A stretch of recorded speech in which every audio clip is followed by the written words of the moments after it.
Bootstrap nous facilite la vie pour pas mal de choses.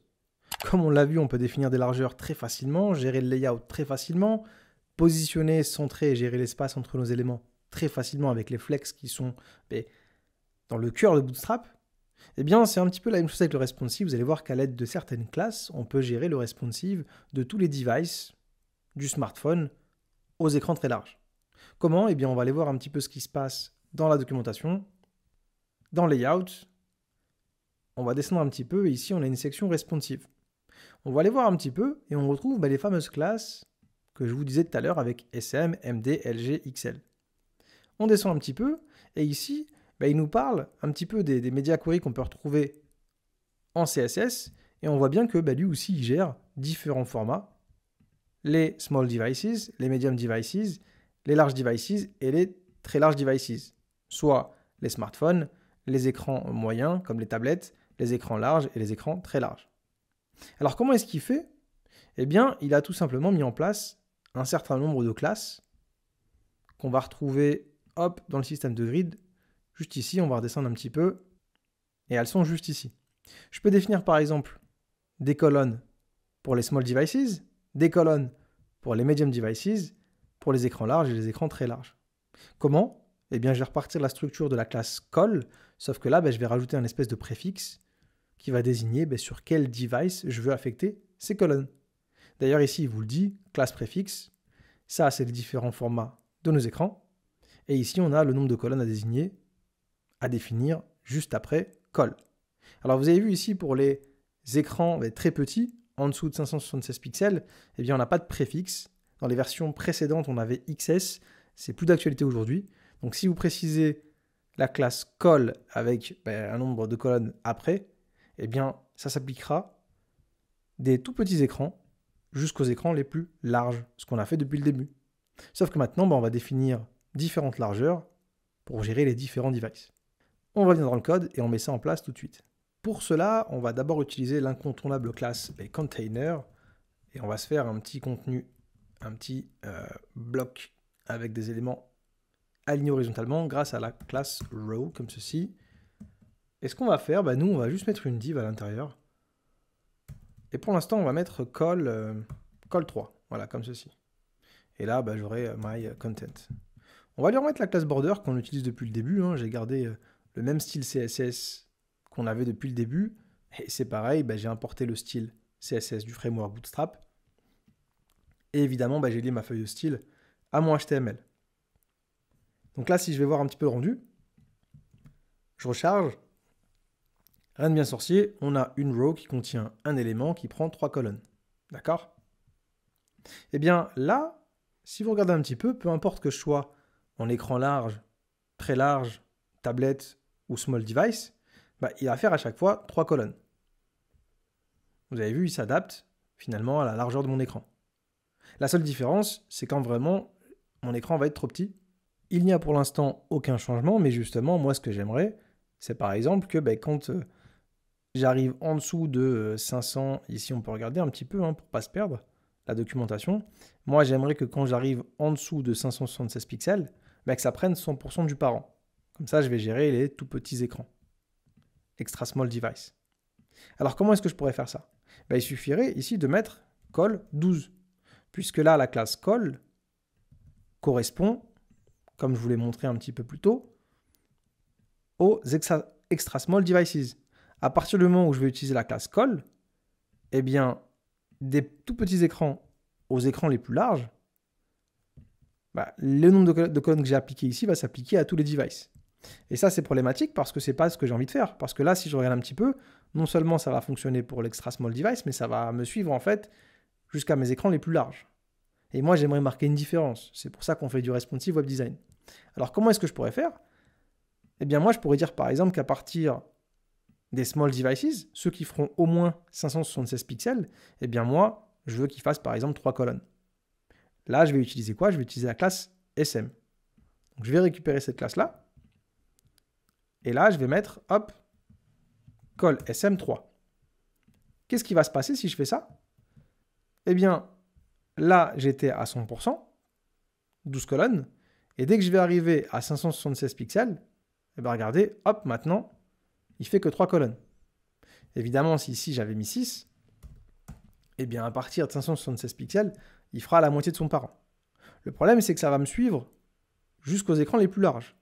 Et moi, j'aimerais par exemple dire que pour les tablettes, donc les écrans qui feront au moins 768 pixels, pardon, eh ben, j'aimerais bien qu'ils fassent, je sais pas, par exemple, 8 colonnes. Bon, on va rester ici à 3, et on va dire 6 colonnes pour les écrans de tablette. Comment est-ce que je vais faire? Je vais récupérer la classe callMD, qui a été présentée, et ici, je vais mettre callMD6. Et vous allez voir que maintenant, à partir des tablettes, donc des écrans qui seront supérieurs ou égal à 768 pixels, et bien maintenant, l'élément, il va prendre la moitié du parent, 6 colonnes. Si je réduis, il en prend 3, et si je réduis encore, il en prend 12.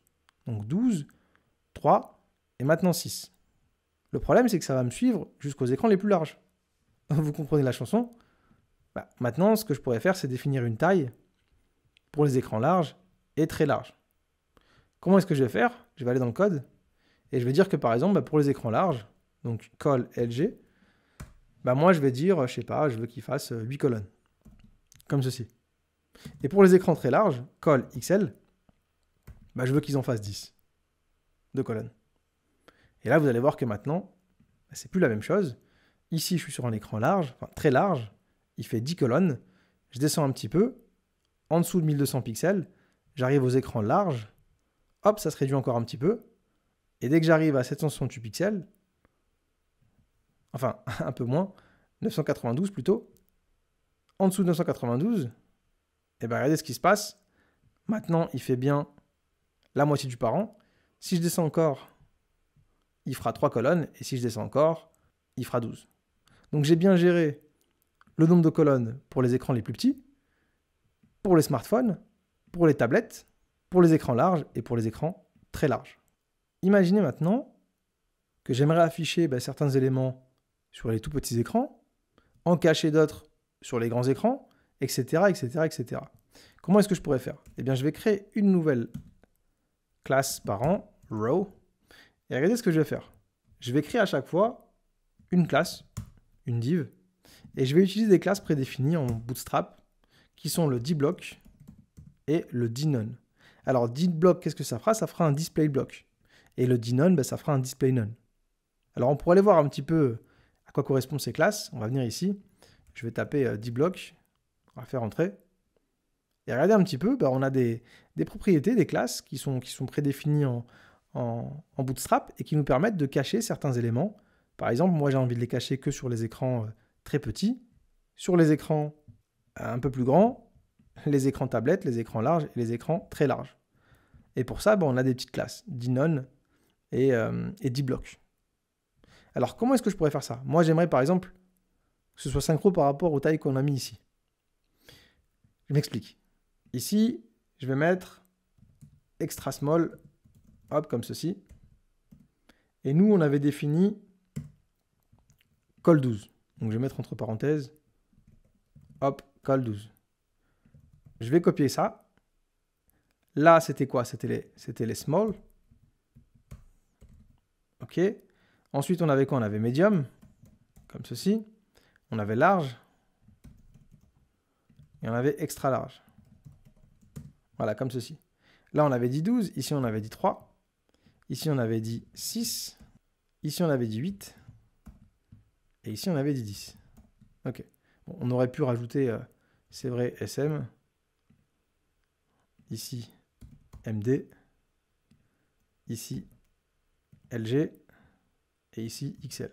Ce qu'on pourrait faire, c'est qu'on pourrait rajouter la petite classe border qu'on utilise depuis le début pour avoir un rendu un peu plus esthétique.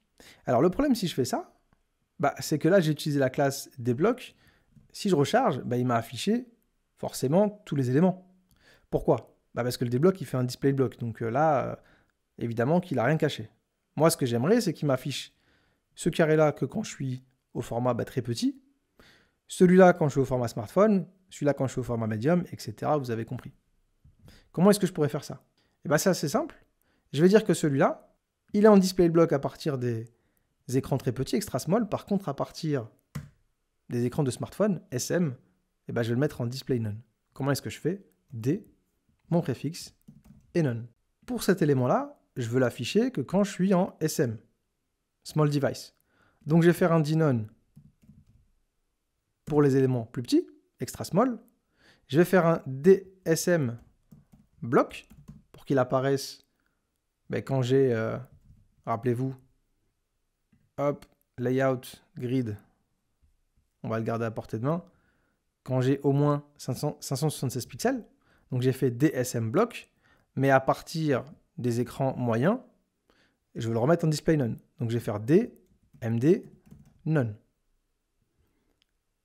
Je vais recommencer un petit peu la chanson pour la suite. Ici, je veux afficher cet élément-là que pour les éléments qui feront minimum 768 pixels. Donc je vais mettre ça en dnone et je vais les afficher hop, qu'à partir des éléments médiums. Et à partir des écrans larges, je vais faire un dlg none. Allons voir un petit peu si ça fonctionne. Alors là, le problème, c'est que il y en a deux qui vont toujours s'afficher. C'est ceux-là. Par contre, si je descends, je vois bien qu'il y en a qui apparaissent et qui redisparaissent. On va terminer, ça paraîtra un peu plus clair. Pour cet élément-là, je veux l'afficher que pour les écrans larges. Du coup, c'est pareil, je vais mettre dnone. Et à partir des écrans larges, je vais faire un display block. Et après, je ferai un display none pour les écrans très larges. Et finalement, lui, il est un peu plus simple, puisque je vais vouloir l'afficher, hop, que pour les écrans qui sont très grands. On va voir si j'ai pas fait d'erreur. On va revenir ici, je recharge. Et là, c'est pratique. Visuellement, c'est assez ludique. Pourquoi? Parce qu'on voit bien que lui, il s'affiche, parce que là, mon écran, il est très large. D'ailleurs, ce qu'on aurait pu faire, si vraiment on voulait faire un truc sympa, on aurait pu mettre ici un comparateur. Et rappelez-vous, la taille pour les écrans larges, c'était 1200 pixels. On va récupérer ça. Comme ceci. Pour les écrans larges, c'était minimum 992 pixels. Pour les écrans moyens, tablette, hop, 768 pixels. Ensuite, pour les smartphones, minimum 576 pixels. Et pour les tout petits, c'est en dessous de 576 pixels. Voilà, comme ceci. Alors là, il ne va pas comprendre, on va laisser comme ça. Non, d'ailleurs, il n'y a pas d'égal puisque c'est inférieur. Je recharge. Hop. Je vois bien que ce carré-là, il s'affiche. Pourquoi? Parce que je lui ai fait un display block à partir des écrans très larges. Je réduis la page. En dessous de 1200, il disparaît. Maintenant, ce sont les écrans larges qui font minimum 992 pixels. Et là, on voit bien que, hop, juste ici, je suis en call LG8, parce que là, j'ai un écran large. C'est pour ça que je me suis amusé à mettre cette petite div en dessous. C'est pour qu'on ait ici une liaison, un lien entre les colonnes qui ont été attribuées et dans quel device je me trouve. Je réduis encore un petit peu. Je suis dans le format médium, parce que je fais moins de 992 pixels. Je descends encore un petit peu. Je me retrouve sur un device small, un smartphone. Et si je réduis encore un petit peu, hop, je me retrouve dans un écran très petit qui fera moins de 576 pixels. Donc non seulement avec Bootstrap, vous allez pouvoir gérer les largeurs sur différents devices, d'accord, sur différents écrans, mais en plus, suivant le device sur lequel vous allez être, vous allez pouvoir cacher ou afficher certains éléments dans votre page. Comment? Encore une fois, c'est grâce aux classes qui sont prédéfinies en Bootstrap. Il suffit simplement de comprendre un petit peu les dimensions des différents écrans, les colonnes et les préfixes à utiliser, et vous n'aurez plus qu'à setter, à mettre en place les colonnes pour chaque device. Bon, on sait maintenant gérer le responsive web design de nos éléments, mais par exemple, si on a une photo, comment est-ce qu'on peut rendre cette photo responsive? Eh bien, on a une classe pour ça. Alors, ce qu'on va faire, c'est qu'on va récupérer le dossier actuel, on va créer un nouveau dossier qu'on va appeler IMG, et à l'intérieur, on va mettre une petite image que je vous invite à récupérer. C'est juste une image de Bootstrap que j'ai moi-même montée sur Photoshop. Hop, on va la renommer 1. Et ce que je vais faire, c'est que je vais venir à la suite et je vais tout simplement mettre ma petite image. Donc je vais mettre la balise IMG, je vais préciser bah, que moi ça se trouve dans le dossier img et la photo c'est 1.png. D'accord? Je vais mettre tout ça dans une classe row. Hop, comme ceci. Et vous allez voir que bah, dans Bootstrap, on va retourner ici, on a une classe qui permet de gérer un peu le responsive des images. Hop, img responsive. Et c'est la classe img fluid. Alors qu'est-ce qu'elle fait? Bah, elle fait tout simplement un max width à 100% et une height auto. Donc on va recharger un petit peu mon contenu. Là je vois que j'ai une image. Voilà, elle est un peu grande, je ne lui ai pas donné de taille. Si je viens ici et que je lui mets la classe img fluid, regardez ce qui va se passer. Elle va prendre 100% de son parent. D'accord? Et elle va suivre tout simplement, hop, la taille de manière responsive, dynamique de son parent. Alors évidemment, si j'étais venu ici et que j'avais défini, je sais pas moi, col md4 et que j'avais mis l'image à l'intérieur, eh bien lui, il fait 100%, 100% de la classe container, d'accord, qui fait de mémoire 1140 pixels. Et moi, j'ai dit que j'allais prendre un tiers du parent. Donc l'image là, elle va prendre 100% du tiers du parent. On va revenir dans le navigateur, je recharge, et mon image sera beaucoup plus petite. Pourquoi? Parce qu'elle est contenue dans l'enfant, qui fait un tiers de son parent. Pourquoi un tiers? Tout simplement, si j'en avais 3 pardon, 3 x 4, 12, ça prendrait 100% du parent. Évidemment, grâce à la classe img fluid, les images sont responsives. C'en est tout concernant cette partie sur le responsive web design en Bootstrap.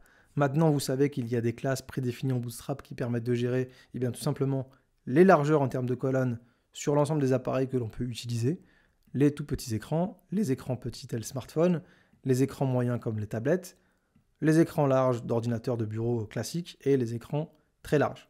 Bootstrap utilise un petit peu ce qu'on utilise en CSS3 de manière classique avec les media queries, c'est-à-dire qu'il a ce qu'on appelle des breakpoints. On a des espèces de règles qui sont implémentées dans Bootstrap et qui disent à partir du moment où mon écran fera telle longueur en pixels, alors j'appliquerai tel style. Et là, c'est exactement ce qui se passe, puisque grâce à ces classes-là qui sont prédéfinies en Bootstrap, par exemple ici, on permet de dire que à partir des écrans small, l'élément en question, la div, fera 3 colonnes. Et ici, on a défini des tailles pour l'ensemble des appareils que l'on peut utiliser de manière classique, on va dire, sur Internet.